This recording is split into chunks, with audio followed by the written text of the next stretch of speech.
यह हेतु की कृपा लाडली जू ने की। जो आश्रय लिए हैं और उपासना पद्धति के अनुसार चलते हैं तो भले वृंदावन के बाहर हैं, लेकिन उनकी अंतिम स्थिति वृंदावन ही होगी। पर जो प्रगट में वृंदावन वास कर रहे हैं, अहो भाग्य, धन्याति धन्य, मानो अब कुछ प्राप्त करना बाकी नहीं रह गया, वृंदावन मिल गया। श्रीपाद कह रहे हैं देहांतावधि, शरीर जब तक चेतना में है तब तक धाम से विलग्न है। ये थोड़ा कठिन विषय है। शरीर की कैसी भी परिस्थिति हो, आप अगर अपनी निष्ठा में बने रहेंगे तो सब ठीक हो जाएगा, सब बन जाएगा।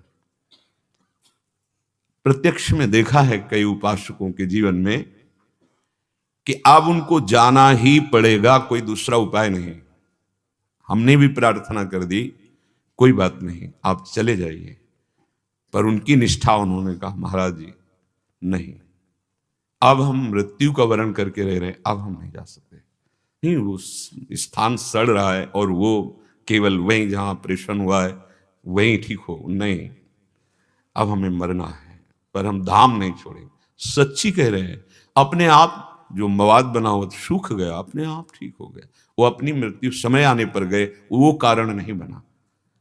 लाडली जो हमारी सर्व समर्थ हैं, हमें घबराना नहीं कि कोई परिस्थिति शरीर की आ गई तो हम घबरा जाए, नहीं, ठीक है, बुलावा आया है अगर इसी रूप में, तो हम इसी बात के लिए यहां वास कर रहे हैं कि हम यहां राधा राधा पुकारते हुए शरीर छोड़ें, रज में तड़पते हुए प्यारी जू की स्मृति में, प्यारी जू की चरण रज में, और हमारा अंतिम विश्राम स्थल हो गया। धैर्य रखना पड़ेगा। इसमें बहुत धैर्य की, बड़ी विचलता की परिस्थितियां आती हैं, बड़ी विचलता की। देहांतावधि, मुझे मरना है, हमें नहीं चाहिए दवा, नहीं चाहिए सुविधा, जिनके लिए जीवन अर्पित किया है अब कलंक नहीं रखने देंगे, अब उन्हीं के लिए, ये उन्हीं के बल से, अपना बल नहीं, उन्हीं के बल से। अनंत ब्रह्मांडों के स्वामी उनके अधीन हैं, हमें चिंता नहीं करनी। जब हम ये देख लेते हैं कि अरे यहां कोई सुविधा देने वाला नहीं, घर में तो सुविधा है, फिर चूक हो जाएगी। इसीलिए इस मार्ग में चलने वाले पथिक को पिछले कदम को पूर्ण रूप से हटा लेना चाहिए। नहीं, परिस्थितियां ऐसी आती हैं कि फिर अगला कदम हटाना पड़ता है। सच्चा भगवत मार्ग का पथिक अगला कदम नहीं हटा सकता, चाहे काट दिया जाए। निष्ठा निष्ठा होती है, कैसी भी परिस्थिति हो। शरीर छूटना है ना, बस इतना ही तो होगा ना, ठीक है। अरे दिल में बीमारी है, हमको बाहर जाना पड़ेगा, तो बाहर जाके जिस दिन श्वास पूरी होनी है बचा नहीं लेगा कोई, नहीं, ठीक है। ये भगवत ऋषि महाराज कह रहे हैं, जो कछ लिखे लीलाट दुख सुख देह संग, भुगते गो जहां जाएगो या सिद्धांत भंग, या सिद्धांत अभंग तजत क्यों धीरज प्राणी, वृंदावन परिहरे प्रिया प्रीतम रजधानी। जिस समय हम तड़प रहे होंगे तो हमारे स्वामी मुस्कुरा रहे होंगे क्या? वो दूर बैठे रहेंगे क्या? अरे वो बहुत प्यार करने वाले तुम्हारे मानस पटल पर छा जाएंगे, फिर दुख किसको होगा? मन तो प्रिया प्रीतम के आनंद रंग में रख जाएगा। विश्वास कीजिए, विश्वास कीजिए, कभी विचलित मत होइए कि कोई हमारा सहयोगी नहीं, कोई नहीं था, कोई नहीं है, कोई नहीं रहेगा। वही हमारे हैं, वही हमारे थे, वही हमारे रहेंगे, हम पहचान नहीं पाते। विश्वास कीजिए, बार बार इसलिए कह रहे हैं विश्वास कीजिए कि ये विश्वास से ही आपका धैर्य पुष्ट होगा, नहीं तो हाथ पैर मारना बंद नहीं होता। और हाथ पैर मार के भंवर से बच नहीं सकते, और हाथ पैर मारना बंद कर दो, भंवर ही खत्म हो जाएगी। ये ऐसा मार्ग, विश्वास कीजिए, बिन विश्वास भगति नहीं। सो पुनीत, शरीर भी पवित्र और हृदय भी पवित्र, जिसकी जिह्वा पे नाम सवायाभ्यांतर शुचि, बाहर और भीतर दोनों जगह से पावन हो जाता है, जिसकी जिह्वा पे नाम चल। सोई कुलवंता, जो नाम जप रहा है राधा राधा राधा, हो बत स्वपच तो गरियान यज्ञाग्ञे वर्तते नाम तुभ्यम, वो स्वपच भी सबसे श्रेष्ठ है जिसकी जिह्वा पे नाम चल रहा है। सोई कुलवंता, जाको निशिवास रही, राधा नाम चिंता। रात दिन चिंतन हो रहा है राधा नाम का, और एक ही चिंता है, कहीं नाम छूट न जाए। तद स्मरणेन परम व्याकुलतेति। धन्य हो गया, धन्य हो गया जिसके हृदय में राधा नाम की चिंता है कि कहीं मेरा ये परम धन राधा नाम आधार विस्मरण न हो जाए, छूट न जाए। जोग यज्ञ तीरथ व्रत राधा नाम माही, राधा नाम बिना और कलि उपाय नाही। चाहे जितना और कुछ कर लो, कलिकाल है, सिद्धावस्था नहीं प्राप्त हो सकती। अलग अलग युगों का युग धर्म होता है, इसमें कलयुग केवल नाम आधारा, सुमिर सुमिर नर उतर ही पारा। नाम नाम कह रहे कि योग यज्ञ, वैसे भी जितनी भी यज्ञ हैं सब यज्ञों में भगवान ने स्वयं वर्णन किया है कि जप यज्ञ मैं हूं, यज्ञानाम जप यज्ञोष्मी, राधा राधा, इससे बड़ी कोई यज्ञ नहीं है। ये बहुत बड़ी यज्ञ है, पर ये यहां इसमें तुम्हारी प्रारंभ में प्रशंसा नहीं होगी, बाहर यज्ञ में तो प्रशंसा होगी। अब ये जो सबसे श्रेष्ठ यज्ञ बताई गई, यज्ञानाम जप यज्ञोष्मी, ये आगे चलकर बिस्तरे सब जग विमल की रति साधु संगति नाटरे, जब आप निर्विकार स्थिति में हो जाएंगे तब आपको वो बुलाना नहीं पड़ेगा, जनाना नहीं पड़ेगा, आप खुद जान जाएंगे सब आराध्य देव है। फिर सबसे प्यार मिलने लगेगा, क्योंकि सब में मेरा प्यारा ही बसा हुआ है। जोग यज्ञ तीरथ, आप जहां हैं, जैसे हैं, जो भी हैं, राधा राधा राधा राधा, आप सबसे बड़े तीर्थ में अवगाहन कर रहे हैं। समय मिले चले जाओ, कोई बात नहीं, लेकिन आपके अंदर ये नहीं होना चाहिए कि अब हमको मतलब तीर्थ अवगाहन करने की आवश्यकता नहीं। नाम चल रहा है परम तीर्थ में, परम तीर्थ में, और नाम का तुम्हारे हृदय में स्फुरण नहीं है, नाम पे प्रीति नहीं है, तो तीर्थ भी जाओगे, अभिमान और पुष्ट करो, वहां से ये किया, ऐसा किया, वैसा किया, वो अहम पुष्ट होता रहेगा। जो पावनता चाहिए कि अहम गलित होकर प्रभु के चरणों में लग जाए, वो नाम से होगा। कह रहे कि जितना फल योग में, यज्ञ में, तीर्थ में और व्रत में, बड़े बड़े अनुष्ठानों में, वो नाम की बराबरी नहीं कर सकता। पीछे भी वर्णन हुआ है कि वो 16वें अंश के बराबर भी नहीं है जो नाम जापक को लाभ मिलेगा। नाम बिना और कलि उपाव नाही, अगर नाम नहीं चल रहा तो फिर कलियुग की ऐसी चाल है कि वो सूक्ष्म तत्व पर पहुंचने ही नहीं देगी। अध्यात्म एक बड़ा सूक्ष्म मार्ग है, इसमें बाहरी कोई दिखावा, बाहरी कोई मान प्रशंसा की चाह, ऐसा नहीं। ये अंतर्मुखता का है, वो एक गुप्त मार्ग है, अंतर ही इसका मार्ग चलता है।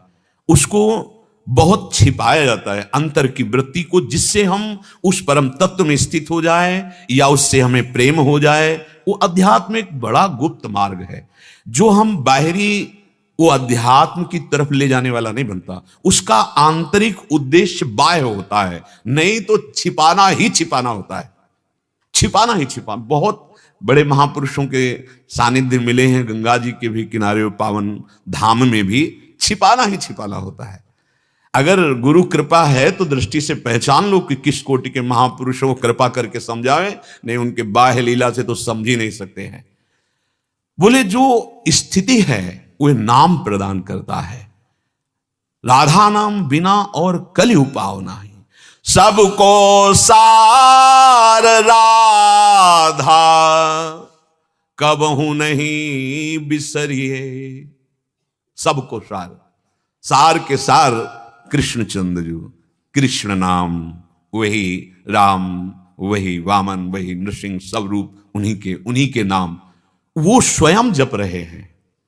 श्रीमद राधा सुधा निधि और हमारे रसिक महापुरुषों की वाणी में यहां वेद प्रमाण नहीं है, यहां वेद का जो स्वरूप है, रस स्वरूप है, वो रसिक जनों ने देखा है। तो भगवत रसिक जी कहते हैं यहां वेद रसिकन की वाणी, जो ब्रह्म तत्व सार वस्तु है उसका बोध किए हुए महापुरुषों ने जब कृष्ण रूप का कृपापूर्वक अवगाहन किया, स्वाद लिया, तो बोले कृष्णात् परम किमपि तत्व हम न जाने। कृष्ण से बढ़कर कोई और तत्व है में परम तत्व श्री कृष्ण, श्रीमद्सूदन सरस्वती जी। और श्री कृष्ण स्वयं हरि रसना राधा राधा रट, यद जापा सकृदेव गोकुल पते राकर्ष का तत्क्षणा। ये वृंदावन का रस है, ये गूढ़ विषय है। वृंदावन के डाल डाल पात पात में, एक एक कण में यहां राधा राधा समाया हुआ है। हमारा मलिन हृदय इसलिए हम नहीं समझ पा रहे। राधा बोले सबको सार, जैसे उन्होंने कहा कृष्णात परम तत्व हम न जाने, तो कृष्ण का सार है किशोरी जी। कृष्ण का जो प्रेम स्वरूप है, जो उनके हृदय का आह्लाद है, वो जब रूप धारण किया तो राधा रूप हुआ। सांद्रानंद घन प्रेम मूर्ति किशोरी, इसीलिए जपत हरि विवश तव नाम प्रतिपद विमल। राधा राधा राधा वंशी से और अपनी जिह्वा से भी राधा राधा राधा। सबको सार राधा कबहू नहीं बिसरिए, राधा नाम लेके अब भव सागर तरिए। बहुत मीठा, बहुत सरल, सार का सार स्वयं परम तत्व श्री कृष्ण, जिस नाम को जपते राधा राधा राधा। आपको वृंदावन आने को मिला, आपको वृंदावन में सत्संग मिला, राधा नाम महिमा सुनने को मिली। अब तुम काहे को काम गंदा करोगे दूसरे की निंदा सुनकर? काहे को वाणी गंदा करोगे जिसमें हमें नाम चलाना है? यदि नाम जापक वैष्णवों की निंदा हुई या किसी की निंदा हुई तो नाम भगवान नहीं चलेंगे। ध्यान रखना, नाम केवल शब्द ही नहीं है। जो कृष्ण नाम है वही कृष्ण है, जो राधा नाम है वही राधा किशोरी हैं। मानो किशोरी जो कृपा करके राधा नाम के रूप में हमारी जिह्वा में विराजमान। अब इस जिह्वा से यदि हम अश्लील वचन बोलेंगे, गंदे वचन बोलेंगे, कड़वे वचन बोलेंगे, निंदा के वचन बोलेंगे, तो हमारी जबान में कैसे नाम चलेगा? बहुत सावधान, जहां ऐसी कोई बात हो हम मूक हो जाए। हमें बहुत बढ़िया अवसर मिला है। हमारा कार्य है तुम्हारे अंदर ये बैठ जाए, कोई मेरा नहीं। तुम्हारे अंदर अन्य आश्रय न रह जाए, तुम्हें लगने लगे कि प्रभु आपकी सेवा में असमर्थ हूं, अनाथ हूं नाथ। यदि आपने स्वीकार नहीं किया तो मेरा कोई नहीं। ये हमारी आंतरिक युक्ति है, जिस युक्ति से प्रिया प्रीतम का आकर्षण होता है। नाथ अनाथन हित समर्थ मोहन श्री राधा। ये तभी हो सकता है जब विश्वास पूर्वक, निष्ठा पूर्वक हम धाम को, गुरुदेव के वचनों को, नाम को स्वीकार करें। देहांतावधि वधि रायते श्रुतिस्ताम। देखो बड़ी करुणा करके कह रहे हैं, मैं तुम्हारी स्तुति करता हूं। किसकी? वृंदावन की नहीं, जो अखंड वृंदावन वास ले लिए हैं मृत्यु पर्यंत। श्रुतिस्ताम, मैं स्तवन करता हूं, तुम्हारे स्तुति करता हूं, हाथ जोड़ के प्रार्थना करता हूं कि मेरी बात मान लो। क्या मान लो? दोषानाम श्रवण विधौ परस्य। तुम कभी किसी के दोष अपने कानों से मत सुनो। हाथ जोड़ की स्तुति करता हूं, हे अखंड वृंदावनवासी, तुमने जो जीवन पर्यंत वृंदावनवास स्वीकार किया, बहुत जल्दी तुम्हें आनंद की अनुभूति हो जाएगी। मेरी प्रार्थना मान लो। श्रीपाद कह रहे हैं, दोषानाम श्रवण विधौ परस्य। दूसरे के दोष की बात कान से सुनना बंद कर दो, धाम की रहनी में आ जाओ। ज्यादा व्यवहार करना, ज्यादा लोगों से मिलना जुलना, भगवत भाव अगर नहीं बना है तो फंस जाओगे। इसीलिए सिद्धांत लागू कर दिया जाता है कि आप इस नियम के अनुसार चलें, आप मिलने, क्योंकि आप अभी जित संग दोषा नहीं हुए। कोई भी विषय, कोई भी व्यक्ति, कोई भी घटना, कोई भी परिस्थिति आपके चित्त को फंसा लेगी। नहीं नहीं, आपको इस सीमा में रहना है। और सीमा में रहते रहते जब परिपक्व हो गए तो आप पूरे विश्व में तुम्हें कोई नहीं फंसा सकता। जित संग दोषा विषयान ग्रहणंत मुंचंत हुआ। कैसी महिमा है! वो विषयों के बीच में रहते हुए भी निर्विषय रहता है। अभी एकांत में रहते हुए विषयों से हटके भी विषय चिंतन होता है। बहुत कमजोर स्थिति है।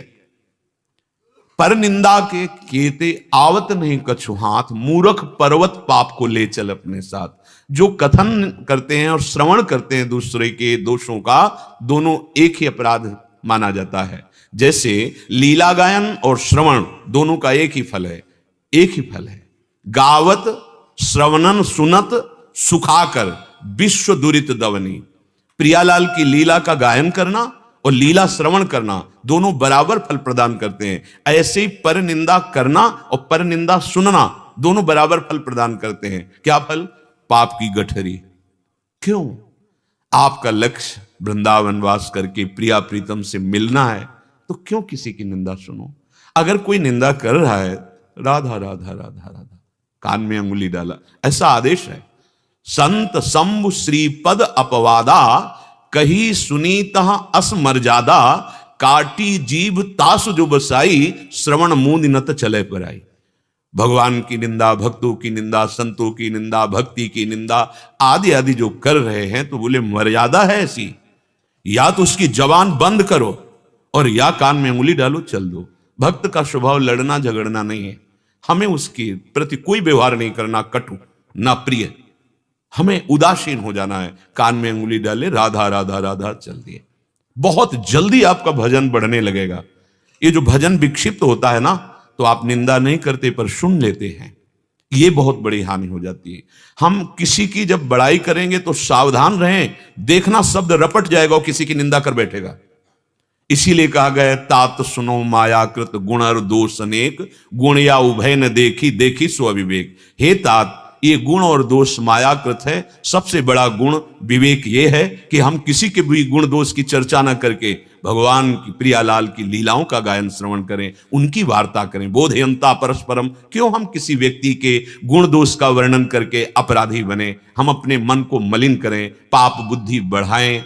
श्रीपाद हाथ जोड़ के प्रार्थना करते हैं, कितनी करुणा है इनकी। स्तुति करता हूं तुम्हारी, क्योंकि तुम वृंदावन वास स्वीकार किए हो, पर मेरी बात मान लो। दोषा नाम श्रवण विधौ परस्य, किसी की भी दोष वाली बात आप कान से, तेरे भावे जो करे भलो बुरो संसार, नारायण तू बैठ के अपनो भवन बुहार।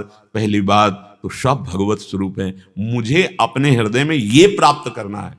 गुण दोष मायाकृत हैं। जैसे कोई बहुत गुण है तो किसके हैं? माया जनित ही तो है। गुणमानी संसार और सकल गुण प्रीति बिनु, भगवत प्रेम नहीं तो उन गुणों को क्या करेंगे लेके? तो हमें न किसी के गुण की तरफ देखना है, न किसी की दोष की तरफ देखना है। क्यों?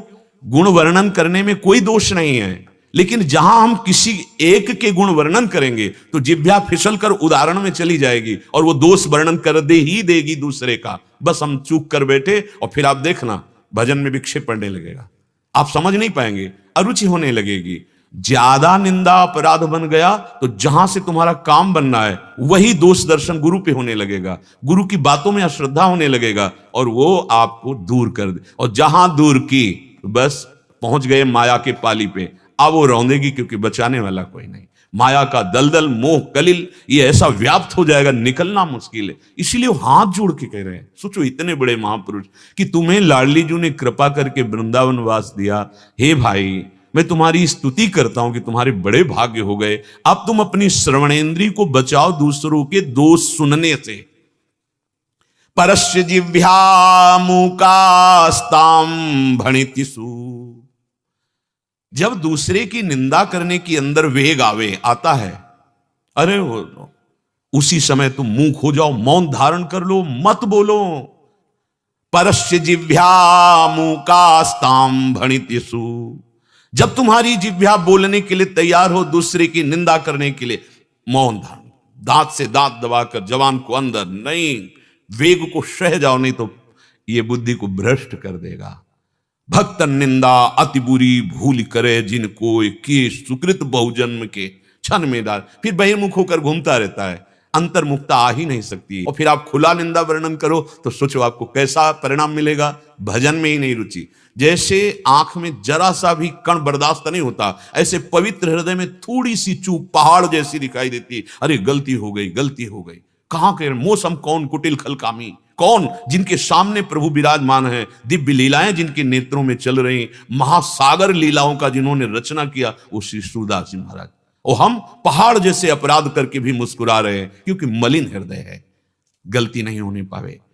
मूक हो जाओ, मौन हो जाओ। जब किसी की निंदा करने की बात आवे, मौन हो, नहीं बोलना, हट जाओ वहां से, अपने को बचा लो। प्रायः साधक शारीरिक अपराध विशेष सावधान रहता है कि ना हो, वाणी से अपराध बन जाता है, श्रवणेन्द्रिय से अपराध बन जाता है। इसलिए श्रीपाद यहां कह रहे हैं, हाथ जोड़कर तुमसे प्रार्थना है, मानो आप गंदे आचरण नहीं करते पक्का, क्योंकि साधक हो।